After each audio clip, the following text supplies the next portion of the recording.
빌립보서 1장 말씀입니다. 빌립보서는 바울이 쓴 편지입니다. 근데 감옥에 있을 때 썼기 때문에 옥중서신이라고 말을 합니다. 그래서 바울이 쓴 옥중서신이 몇 가지가 있는데 그 중에 하나가 됩니다.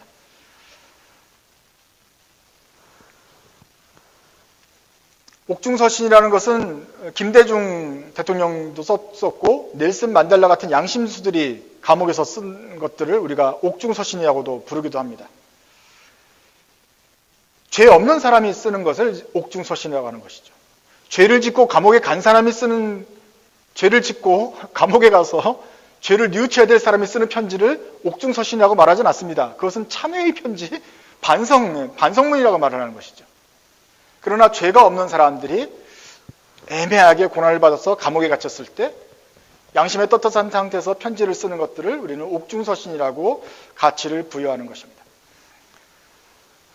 여러분들에게 제가 바라는 것은 앞으로 평생 동안 여러분들이 감옥에 갈 일이 없기를 바랍니다. 그렇게 순탄한 삶을 살게 되기를 바라는데 혹시 가게 되더라도 자기 잘못 지어가지고 가는 것이 아니라 양심수로서 떳떳하게 그렇게 가게 되길 바랍니다. 가가지고 쓰는 편지가 참회의 편지, 뉘우침의 반성문이 아니라 당당하게 쓰는 옥중 편지가 되기를 바랍니다. 지난주까지 우리가 사도행전을 통해서 그리스 지역에 어떻게 복음이 전해졌는지 보았습니다. 그래서 빌립보와 데살로니가, 베레아와 아테네, 그리고 고린도까지 이어지는 바울의 여정을 잠깐 보았습니다. 오늘부터는 그 경로를 다시 따라가서 빌립보를 향해서 바울이 어떻게 썼는지 보고 그 다음에 이어서 데살로니가에 쓴 데살로니가 전후서를 보려고 합니다. 지도 한번 보시면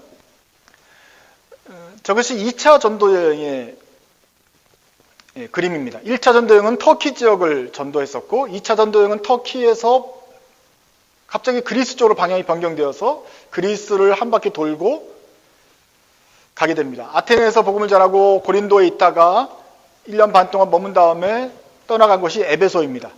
에베소에서 바울은 복음을 전했는데 많은 이적들이 거기서 나타났어요. 그래서 에베소에도 큰 교회가, 많은 무리들이 왔습니다. 방해도 있었지만 복음이 편만하게 전파되었는데 에베소가 터키 서부 지역의 중심 지역이 되어가지고 복음이 왕성하게 전파되었습니다. 바울은 거기서 두란노 서원을 세웠습니다. 아예 학교를 세우고 거기서 날마다 그리스도의 복음을 전했습니다.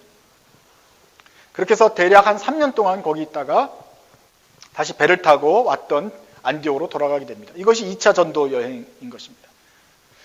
또 시간이 지나자 이제 3차 전도 여행을 떠나게 되죠. 그때는 주로 지난번에 갔었던 빌립보, 데살로니가, 베레아를 한번 쭉 훑어보고 그 다음에 곧바로 안디옥으로 돌아가야 되는데 예루살렘에 가야 되겠다는 사정이 생겼어요. 예루살렘에 가면 분명히 잡힐 것 같은데, 체포당할 것 같은데 하지만 바울은 가야겠다. 성령께서 자꾸 잡힐다고 말씀을 해주시지만 그래도 내가 가야 될 상황이다. 그래서 예루살렘으로 갑니다. 그래서 아니나 다를까 예루살렘에서 체포를 당합니다. 거기 유대인들이 바울을 되게 미워해서 체포를 하고 재판 과정 속에서 바울이 로마 시민이기 때문에 황제에게 가서 재판을 받겠다. 상소를 합니다. 그래서 로마 군사들이 유대인들로부터 바울을 지키고 또 로마로 압송하기 위해서 바울을 가이사랴 감옥에 가둡니다.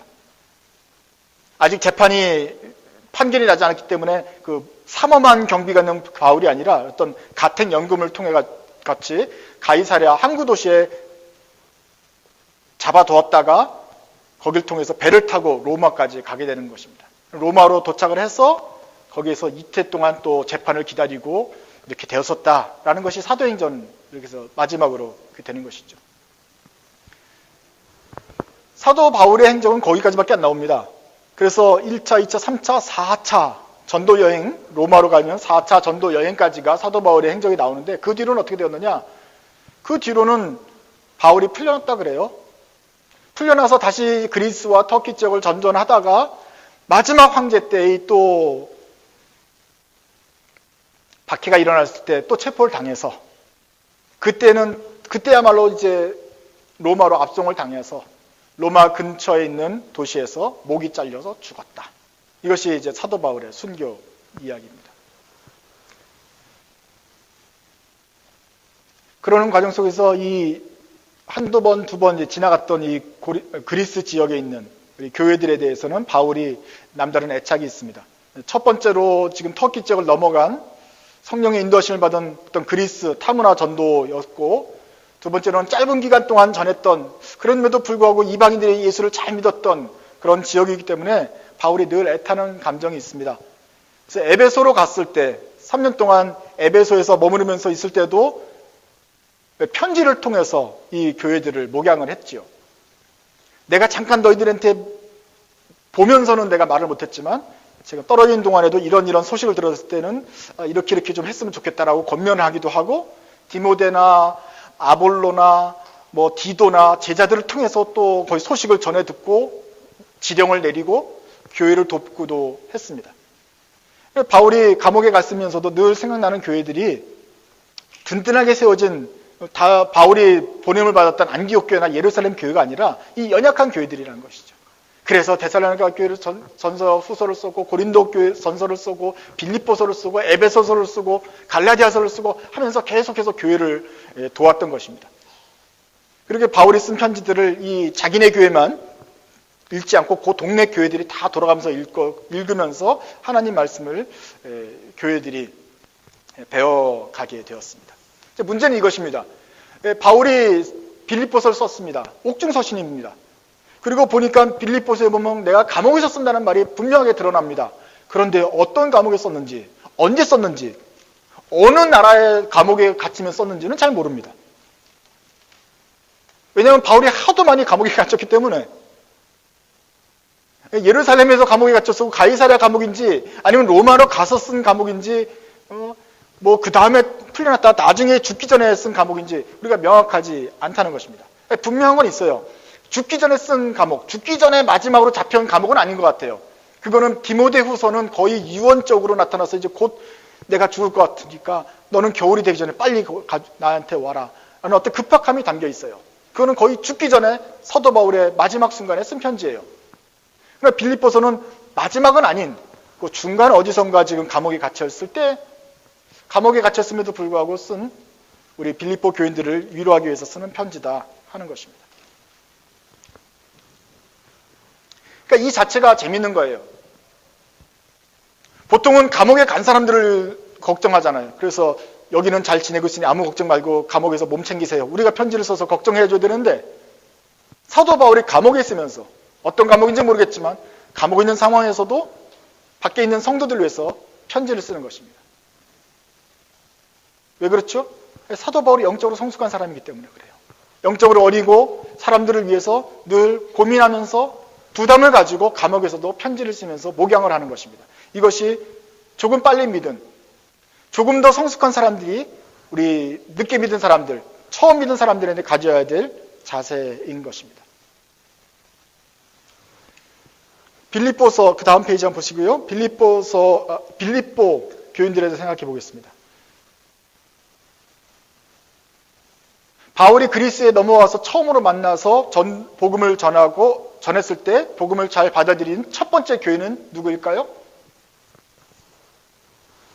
기억하십니까? 바울이 회당으로 가다가 회당에 어딘가 가려고 그 강가에서 빨리하는 여자들한테 물어봤는데 마침 자주장사 루디아가 바울을 만나서 복음을 듣고 그를 집으로 모셔드렸습니다. 그래서 루디아, 우리말로는 염색 의류 판매하시는 옷가게 아줌마, 그 루디아께서 그리스 지역의 첫 번째 교인이 되었고 빌립보 교회의 처음 멤버가 되었던 것입니다. 그 뒤로도 다른 사람들이 있었겠지만 기록된 사람이 또 있는데 뭐냐면은 바울이 빌립보 감옥에 갇혔을 때 그날 밤에 바울과 실라가 기도하고 찬송했을 때 옥토가 열리고 착고가 다 풀어졌어요. 간수가 보고서 감옥문이 열렸으니 죄인들이 다 도망갔다. 모든 책임이 나에게 주어질 텐데 아예 자결을 해야겠다라고 할 때 바울이 죽지 마라. 내가 여기 있다. 라고 말을 했고 그 간수가 그때야 비로소 바울과 실라를 씻기고 모셔서 자기 집으로 들어갔고 복음을 듣고 온 가족이 세례를 받았다. 그때 내가 어떻게 하면 구원을 받겠습니까 선생님? 그러자 바울이 주 예수를 믿으라. 그리하면 너와 내 집이 구원을 얻을 것이다 라고 말씀하였고 그 간수가 구원을 받았지 않습니까? 그래서 우리가 확실히 아는 사람은 자주장사 루디아, 그리고 빌립보 간수는 바로 들을 중심으로 빌립보 교회가 세워졌구나 하는 것을 알 수가 있겠습니다. 한 사람은 옷가게 하시는 분이고 한 사람은 감옥에 있는 공무원이죠. 감옥에 있는 공무원이라고 하는 걸 듣고 좀 그 당시 가장 좀 힘든 간수에 해당이 되는 것입니다. 그 위로도 뭐 이제 빌립보서를 보다 보면 많은 사람들이 나오게 되는데 그렇게 하면서 빌립보 교회가 이제 성장하면서 이제 교회가 되게 되었습니다. 그런 교회의 모습은 어떨까요? 첫째로는 그리스 옷을 입었습니다. 이렇게 커튼 같은 옷을 입고 다녔습니다. 교회당이 아니라 이제 가정집을 중심으로 가정에서 교회를 모였겠죠. 밖으로 나가면 뭐가 있죠? 빌립보에서 밖으로 교회에 미대행을 모여 찬송을 하고 끝났어요. 교인들이 밖으로 흩어지면 루디아가 흩어지고 간수가 자기 집으로 돌아가는 길에는 뭐가 있죠? 그리스니까 그리스 신을 섬기는 신전들이 있죠. 그리스야말로 그리스 신화의 중심지 아닙니까? 가다 보면 제우스 신이 있고 아프로디테 신이 있고 미의 여신, 전쟁의 신, 지혜의 신, 그 신전들을 쭉 지나가면서 있는 거예요. 거기 신전 제사장도 있고 그 신전에 다니는 나의 친구들은 다 그쪽 신전에 다니고 나만 이제 이쪽 그리스도 신을 믿는 이쪽 신에 오는 것이고, 또 동네에서 만나는 사람들은 경찰이 지나가는 게 아니라 군인들이 지나갑니다. 어느 나라 군인이죠? 로마 군인사들이죠. 우리가 아는 로마 군사 옷을 입고 처벅처벅 갑니다. 빌립보도 로마의 한 나라이기 때문에 그렇습니다. 그리고 그리스에서 터키로 넘어가는 관문이기 때문에 군사도시예요. 그러니 군사적으로는 로마 군인들하고 같이 있는 것이고 문화적으로는 그리스 로마 신전들 속에 살고 있습니다. 거기서 요만한 무리들만 예수를 믿고 있어요. 유대인도 아니에요. 이방인들이에요. 그리스 사람들이라니까요. 유대인과 할례도 뭔지 몰라요. 그런데 구약을 읽으면서 하나님 말씀이 어떤 것인가, 우리의 마음을 흔들었던 그 성령의 말씀을 알기 위해서 구약도 배우고, 예수님께서 오셨다고 하는 그 예수님께서 십자가를 지신 것이 어떤 의미인지 다시 한번 묵상을 하고, 또 오며 가며 바울이 전해준 얘기 기억하면서 디모데가 오면 또 디모데한테 다시 배우고, 디도한테 배우고, 아볼로가 잠깐 와보면 아볼로를 또 한테 배우고, 바울이 편지를 들려보내면 그 편지를 온 교회가 다시 읽으면서 자기들의 그 믿음을 쌓아나갔던 것입니다. 여기 보면은 1절입니다. 그 모든 성도들과 감독들과 집사들에게 이 편지를 쓴다 그랬어요. 그러니까 이제 그렇게 하면서 그 중에서 믿음이 좋은 사람들이, 감독과 집사들이 생기면서 교회를 든든히 받쳐나가고 있는 그런 것입니다. 목사님이 계속 있는 것이 아니라 그 중에 자체적으로 감독과 집사들이 스스로 이것들을 세워나가면서 성장하고 있는 곳이다. 그러니 바울이 얼마나 애틋하겠습니까? 이 교회가 당면한 과제가 얼마나 챌린지가 크겠습니까?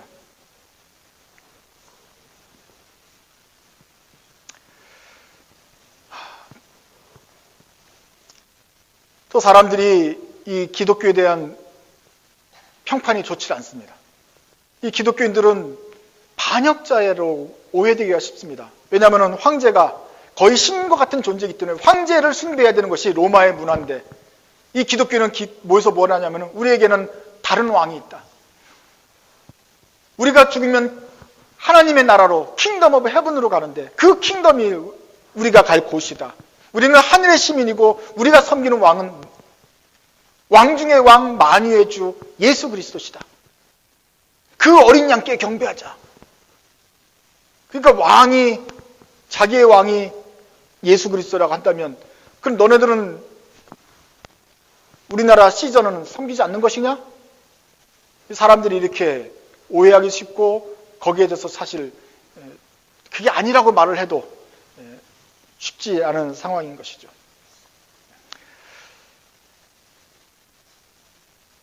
그렇기 때문에 바울이 이 사람들을 생각할 때마다 늘 애틋합니다. 그래서 3절에 보면 그러죠. 내가 여러분 생각할 때마다 나의 하나님께 감사를 드리는데, 기도할 때마다 여러분을 위하여 기쁜 마음으로 늘 간구합니다. 애틋한 마음도 있는데 기쁩니다. 왜냐하면 5절에 여러분이 첫날부터 지금까지 복음을 전하는 일에 동참하고 있는 성숙한 사람이 되기 때문이다. 그 선한 일이 완성될 것이다. 그 다음에 7절을 보면 이 사람들이 그저 그 연약하고 어려운 시점에 불구하고 바울을 늘 도왔어요. 갇혔을 때나 변호하고 선교를 다닐 때도 이 사람들이 돈을 좀 모아가지고 바울 쓸 것들을 보내주고 선교비도 보내주고 이렇게 하면서 바울을 도왔습니다. 그래서 내가 받은 은혜에 동참한 여러분들이기 때문에 내가 늘 여러분 생각할 때마다 그리워한다. 예수의 심정으로 여러분들을 만나보고 싶은 그리움이 있다라고 8절에서 바울이 말을 하는 것이죠. 잠깐 지나간 것 같지만 그 뒤로 맺어진 바울과의 그 관계가 있는 교회입니다. 자, 바울 시대 편지는 이렇게 씁니다. 1절부터 2절에 보면 하나님께 하나님 내가 바울과 디모데가 예수 안에 있는 빌립보에 편지를 씁니다. 아버지께 은혜와 평강이 여러분에게 있기를 바랍니다. 라고 첫인사를 쓰고 그 다음에 3절부터에서는 여러분에 대한 칭찬과 그 어떤 애틋한 마음을 잠깐 표현을 하고 그 다음에 9절부터 보면은 기도문이 들어가죠. 기도나 찬양하리로다 우리 하나님 내가 너희를 위해서 기도하는 것은 하면서 9절부터 11절까지 기도를 하게 됩니다. 이것이 바로 이것이 그 당시 편지의 첫 장의 시작입니다. 이런 패턴을 따라서 보통 편지를 썼고 바울이나 베드로나 다른 사도들도 이런 형식에 맞춰서 쓰는 것을 보게 됩니다. 그래서 이것이 정말로 편지의 글에 맞춰 쓰는 것이구나 하는 걸 볼 때인데 우리는 그 바울이 쓰는 편지가 그저 입에 발리는 어떤 순서에 따른 편지가 아니라 나름대로 특별한 의미를 가지고 있는 것을 우리가 보게 됩니다. 특별히 오늘 우리가 집중해야 될 것은 9절부터 11절에 나타나 있는 바울의 기도입니다. 바울이 보통 편지 말할 때마다 기도를 하는데 빌립보 교인들을 향하여서는 어떤 기도를 드렸는지 우리가 그것을 좀 보려고 합니다.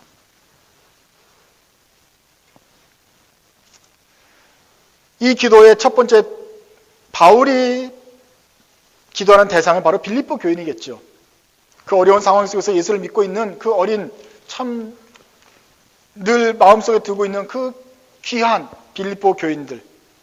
루디아도 생각이 나고 간소도 생각이 나는 잘하고 있을까? 그런 느낌들 이런 것도 있지만 또한 이것은 대대로 오는 하나님의 말씀으로 적혀있는 성경의 기도입니다. 그러므로 이것을 읽는 2018년에 있는 시애틀에 있는 우리들을 위한 기도이기도 한 것입니다.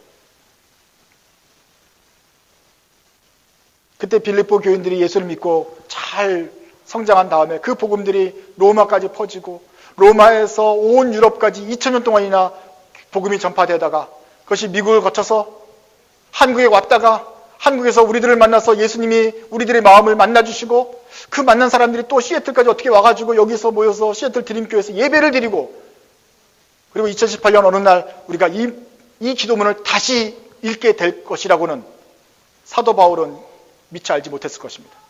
사도 바울이 편지 쓸 때 사도 바울의 생각은 한국 사람까지 생각을 하지 못했을 것입니다. 그러나 하나님의 섭리 안에서 오늘 우리가 이것을 읽고 있으면서 사도 바울이 빌립보 교인들이 이렇게 되기를 원한다라고 했던 그 기도는 오늘날 우리에게 시애틀 드림교회에 있는 여러분들이 이렇게 되기를 원한다라고 하는 바울의 심정이 될 것이고 또 지금도 날마다 우리를 위해 탄식하고 기도하고 계신 성령님의 기도 또 이렇게 흘러갈 것이다 하는 것입니다. 성령님께서 우리를 위해서 기도하고 있습니다. 그러면 어떻게 기도하고 계신지를 여러분이 들어야 될 것입니다. 그 기도에 응답하기 위해서 그도에 맞게 나는 어떻게 해야 할 것인가를 이 기도를 통해서 보여야 될 것입니다. 또 하나는 우리가 자녀를 위해서 기도하지 않습니까? 우리 초신자들과 후배들을 위해서 기도하지 않습니까? 어떻게 기도해야지 하나님께서 기뻐하시는 기도가 될 것인가? 도대체 우리는 우리 후배들과 자녀들을 위해서 기도하는데 뭐라고 기도해야 되는 것인가? 그 기도를 좀 배워야 되겠습니다. 보통 부모님들이 기도할 때 이렇게 말하죠. 우리 아이들 건강하고 공부 잘해서 대학 잘 가고 교회 좀 잘 다니다가 좋은 사람 만나서 결혼 좀 하고 그 다음에 남에게 해끼치지 않고 사는 것. 이게 우리 부모님들의 보통 많은 기도입니다. 좋은 기도, 착한 기도죠. 사업도 잘 되고 취업도 잘 되고 특별한 문제 생기지 않다가 순산하고 계속 이런 기도 제목들이 교인들에게 많이 있습니다. 과연 그것이 우리가 드릴 기도의 전부일까요? 과연 바울은 우리를 위해서 빌립보 교인에서 어떻게 기도했고 우리는 어떤 기도를 드려야 될 것이고 어떻게 성령께서는 우리에 대해서 기도하고 계신지 한번 드려보기를 바랍니다. 9절부터 한번 보겠습니다. 그 다음 페이지 보세요. 영어로 한번 읽어보세요. 같이 한번 읽겠습니다. 시작. And this is my prayer, that your love may abound more and more in knowledge and depth of insight, so that you may be able to discern what is best and may be pure and blameless for the day of Christ, filled with the fruits of the righteousness that comes through Jesus Christ, to the glory and praise of God.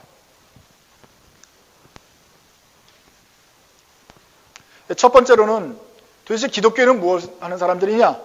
사랑이 있는 사람들입니다. 하나님의 사랑을 받은 사람들입니다. 그래서 나도 하나님을 사랑하는 사람들입니다. 그래서 러브, 사랑이 기초인 것입니다. 그 사랑을 받았기 때문에 그 사랑에 감격해서 우리는 하나님도 사랑하고 다른 사람들도 사랑하는 사람들입니다. 이 사랑이 보이는 것이 기독교인입니다. 그러나 우리의 기도는 사랑만에 그치면 안 됩니다. 바울의 첫 번째 기도는 여러분의 사랑은 다 알고 있는데 거기에 뭐가 더 풍성하게 되길 원한다. 뭐가 더 풍성하게 되기를 바라는 것입니다. 그것은 지식과 모든 지식과 통찰력에 풍성하게 되기를 바란다. 이것이 바울의 첫 번째 기도입니다. 날리지하고 인사이트가 더 풍성하게 된다. 그것이 우리 기독교인들이 바라야 될 기도의 제목이다. 건강하고 무탈하고 어디 잡혀가지 않고 이런 것뿐만이 아니고 사랑에만 그치지 않고 더 풍성해지길 원하는데 그것은 지식과 인사이트다. 지식이 무엇입니까? 결국 성경 지식인 것입니다. 하나님 말씀을 알아야 되는 것이죠.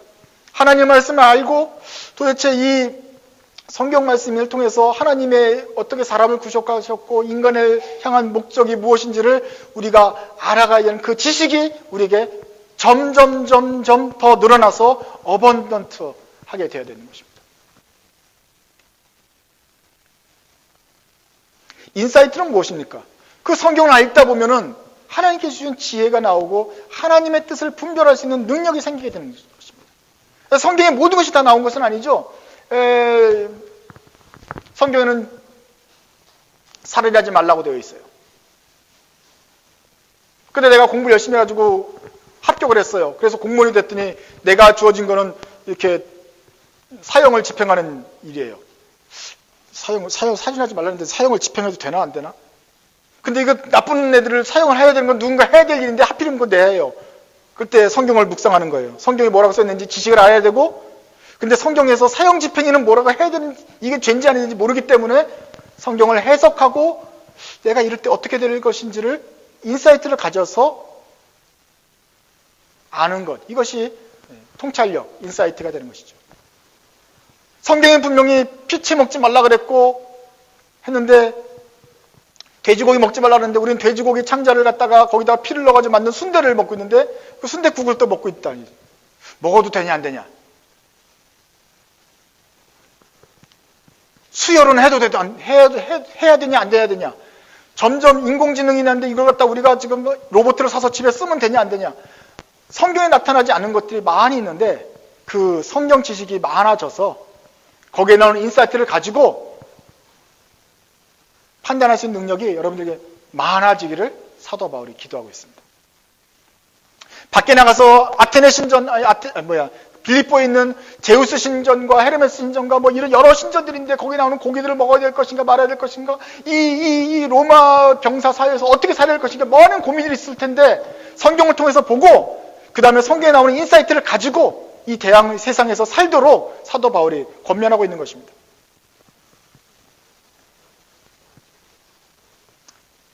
그러니 우리는 이 기도를 가지고 우리 자신에게 먼저 돌아봐야 됩니다. 나는 날마다 이 사랑에 더하여서 지식과 통찰력이 점점 늘어나고 있는가?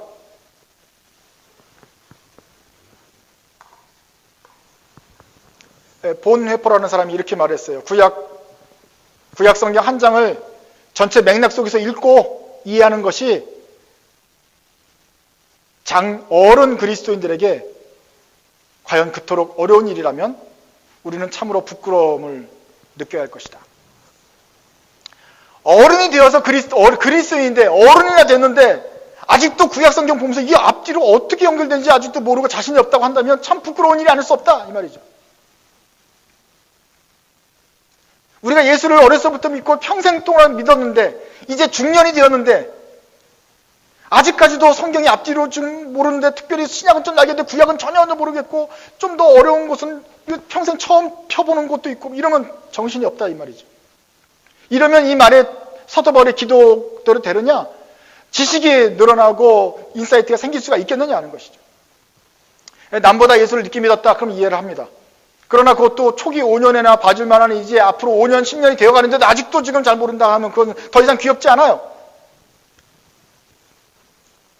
예수를 믿고 이 믿음 안에서 확신을 갖게 된 이후에는 이제 곧 조만간 그 사랑을 알게 된 다음에는 시급히 지식과 통찰력에서 풍성해져야 된다. 그래야 우리 자녀들이 보면서, 우리 어르신들 보면서 이렇게 성경은 어떻게 됩니까? 물어도 보고 질문도 하고 이 감독과 집사들, 장로들에게 가르침도 받게 될 것이 아닙니까?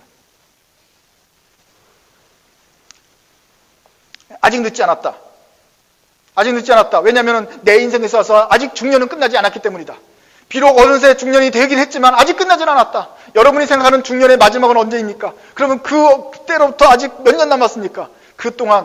그때까지 여러분들은 몇 년 남았는지 세어보고 무슨 수를 낼 생각을 한번 하셔야 되겠습니다. 어떻게 하면 내가 이 사랑에 대하여서 지식과 통찰력으로 더 풍성하게 될 수 있는가? 어떻게 more and more 더 풍성하게 돼서 이 지식이 날마다 늘어날 수 있는가? 여러분은 고민하셔야 됩니다. 이것이 사도 바울이 빌립보 교인들에게 했던 기도고, 오늘날 우리를 만나면 또다시 같은 마음으로 기도할 만한 제목들인 것입니다. 성경을 이렇게 읽고 이해하게 되면 아는 것으로 그치지 않고 그 결과로 선악을 분별할 수 있는 능력이 생기게 됩니다. 그래서 우리가 able to discern 하게 되는 것입니다. 이 많은 복잡한 일들을 평가하고 판단하고 분별할 수 있는 능력이 그제서야 생기게 되는 것입니다. 그렇기 때문에 우리가 부지런히 이 지식이 늘어나야 하는 것이죠. 나중에는 가장 좋은 길이 어떤 것인지 판단하게 됩니다. 그러면서 흔들리지 않게 되죠. 하나님의 뜻을 명확하게 알려놨기 때문에, 성경을 통해서 하나님 말씀을 알고 인사이트가 생겼기 때문에 분별할 수 있는 능력도 쉽게 생기는 것입니다. 전혀 생각하지 못했던 신기술이 나와도, 새로운 상황에 부닥치려도 하나님 말씀을 기초 삼아서 세상을 분별할 수 있게 되는 것입니다. 이러한 분별력을 주님께서 우리에게 기대하고 계시는 것입니다. 이것은 우리의 목적이 아니라 결과입니다. 우리가 성경을 읽고 통찰력을 갖게 되다 보면 그 결과로 분별력이 생기는 것입니다. 푸시업을 계속하면 그 결과로 근육이 생기는 것처럼 분별력은 근육처럼 우리에게 자라나게 될 것입니다. 사도 바울의 네 번째 기도는 우리가 그래서 마지막 날에 예수를 만나게 될 때 흠이 없이 순결하게 되어서 만나서 하나님 앞에 의의 열매로 가득 차서 영광과 찬양이 되기를 바라는 것입니다. 그렇게 해서 이 세상에서 많은 지식을 가지고 그것이 풍성해서 분별력을 하면서 살아가라. 그렇게 풍성하게 분별하며 살아가라. 그래서 마지막 날에 첫째로는 퓨어하게, 순전하게, 흠없게, 그래서 의의 열매가 가득한 사람으로 나타나면 하나님이 그를 통해서 영광을 받고 하나님께 찬송이 되는 삶이 된다. 마지막 순간에 그 꼴이 날 때 아름다운 모습으로 가게 되기를 사도 바울이 기도하고 있는 것입니다. 우리의 목표는 이것입니다. 지금까지 어떻게 살아왔든지 간에 우리가 앞으로 주님 앞에 만날 때는 이제 예수님께서 우리를 덮어주시는 그 피로 우리가 깨끗하게 되었으니 이 깨끗한 순전한 몸과 마음을 가지고 주님 앞에 의의 열매를 날마다 풍성하게 맺히다가 마지막 날에 이것을 다 깨끗하게 돌려드리면서 주님께서 착하고 충성된 종이라 칭찬받으며 순전한 몸으로 하나님께 가는 것, 그래서 주님의 순전함과 거룩함을 찬송을 드리는 찬송과 영광이 되는 것, 이것이 우리의 목표가 되는 것입니다.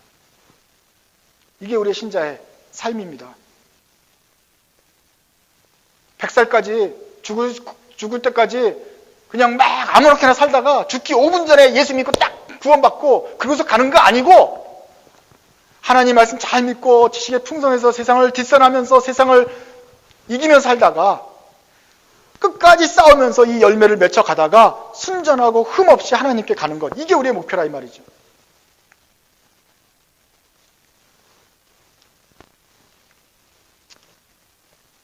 우리가 처음에 사랑으로 시작했는데 그 사랑이 어디서부터 시작한지, 어디서부터 왔는지 기억하십시오. 아무도 우리를 사랑하지 않았습니다. 그런데 하나님이 먼저 우리 죽은 자를 사랑해 주셔서 우리가 죽었을 때 예수 그리스도의 사랑으로 그 사랑을 확증해 주셔서 우리가 구원받게 되었습니다.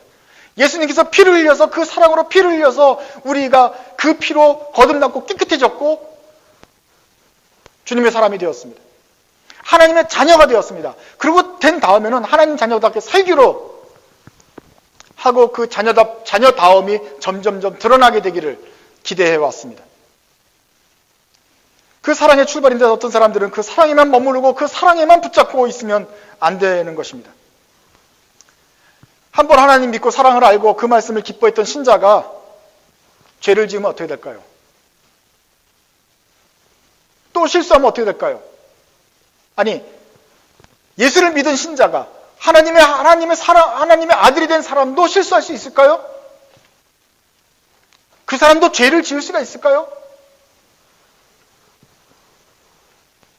있겠죠. 우리가 가다가 실수할 수 있고 넘어질 수도 있겠죠. 앞으로 우리가 죽기 전까지 흠 없이 살고 싶지만 흠이 날 수는 있겠죠. 그러면 하나님께 그런 기쁨과 영광이 되지 못할 것입니다. 그럴 때마다 하나님께서는 그 크신 사랑으로 우리를 다시 덮어주면서 우리를 다시 순전하고 다시 흠없게 만들어 주실 것입니다. 그것이 큰 사랑이죠.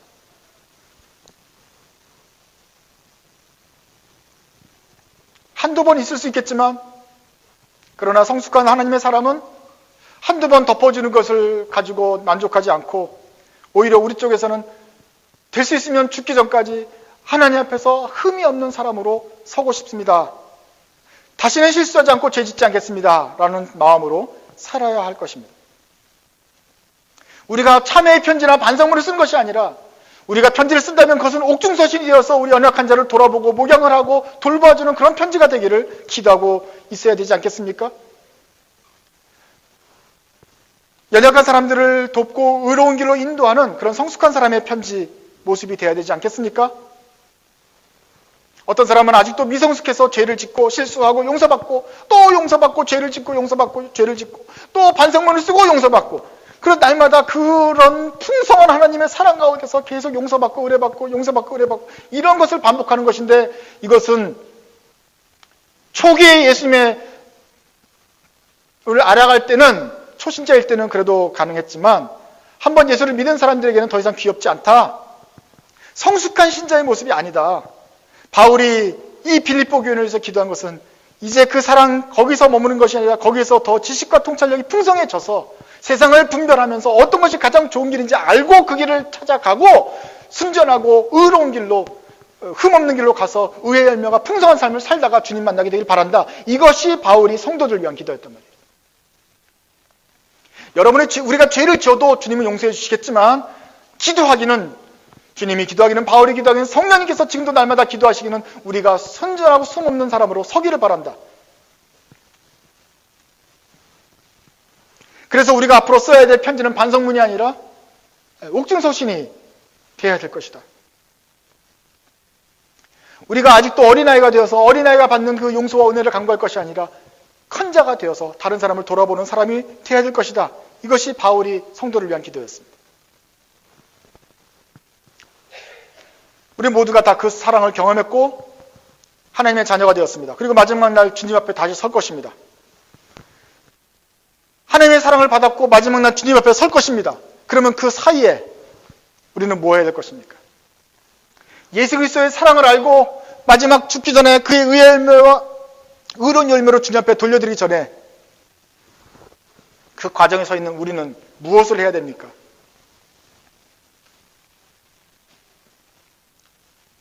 지식에 통찰력에 있어서 날마다 깊어져 가면서 세상을 분별하는 것이 우리 그 중간에 있는 사람들의 책임인 것입니다. 이것이 우리가 날마다 기도해야 될 마땅한 바입니다. 주님, 지식의 통찰력에 있어서 깊어지게 하시고 세상을 분별하며 판단하면서 세상과 싸우게 하소서. 마지막 날 흠없이 순전하게 주님 앞에 서게 하소서. 이것이 우리의 기도가 되어야 될 것입니다. 또한 우리 자녀를 위해서도 이렇게 기도해야 됩니다. 건강하고 좋은 대학 가고 좋은 사람 만나서 잘하다가 우리 가문이 번성하고 흠없이 남한테 해코지하지 않고 살고 하는 그 정도로 머무는 것이 아니라 우리 자녀가 하나님의 사랑을 알았으면 그 다음에 그 사랑과 지식이 풍성해져서 내가 30살 때, 40살 때 예수 믿는 것보다도 훨씬 더 우리 자녀들은 어렸을 때부터 말씀을 잘 알아서 훨씬 더 풍성한 지식을 가지고 하나님의 사랑을 살며 성숙한 모습으로 서게 되기를 기도해야 되는 것입니다.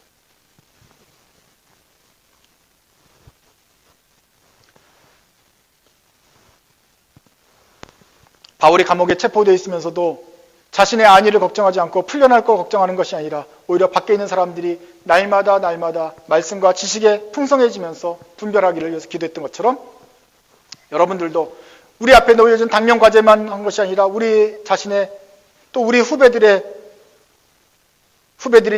사랑에 지식이 더해져서 세상을 분별하면서 하나님 앞에 흠없이 쓸 수 있도록 그렇게 기도하셔야 될 것입니다.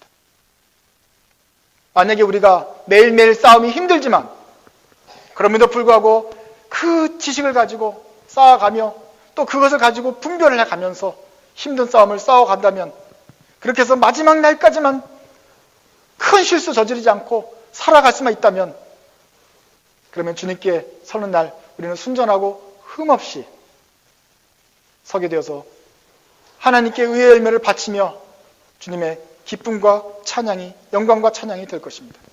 이것이 주님께서 우리에게 바라는 기대고 우리가 가야 될 길입니다. 우리는 더 이상 예수 천당 불신족에 머물러 있지 않습니다.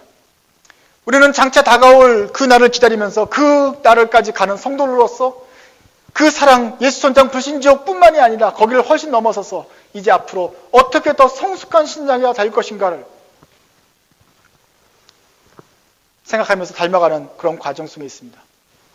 이제 오는 한 주간도 그러한 도전과 챌린지와 시험들이 여러분에게 있을 텐데 여러분들은 이 풍성한 지식과 통찰력에 점점 더 풍성하게 되어서 세상을 분별하면서 주님을 나중에 만날 그 소망을 바라보면서 세상을 이기는 여러분 되시기 바랍니다.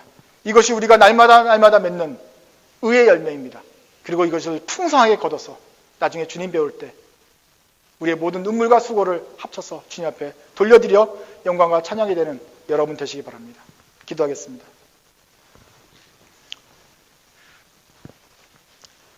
하나님, 그리스에서 처음으로 예수를 믿었던 빌립보 교인들이 우리만큼이나 혼란한 상황과 그 문화 속에서 작은 무리들이 모여서 예수를 믿겠다고 그렇게 노력했던 것들을 기억합니다. 주님, 이제 저희도 주님 앞에 간구하고 기도하오니 바울 사도가 기도했던 것처럼 지금도 성령께서 간구하고 저희를 위해서 간구하는 것처럼 사랑의 지식과 통찰력이 더욱더 풍성해져서 세상을 판단하고 분별하는 능력을 허락하여 주옵소서. 그래서 저희는 소망합니다. 마지막 날 그 영광스러운 주님의 모습을 보게 될 때 흠없고 순전한 모습으로 서서 주님의 기쁨과 영광이 되는 저희들 되게 하여 주옵소서. 예수님의 이름으로 기도드립니다. 아멘.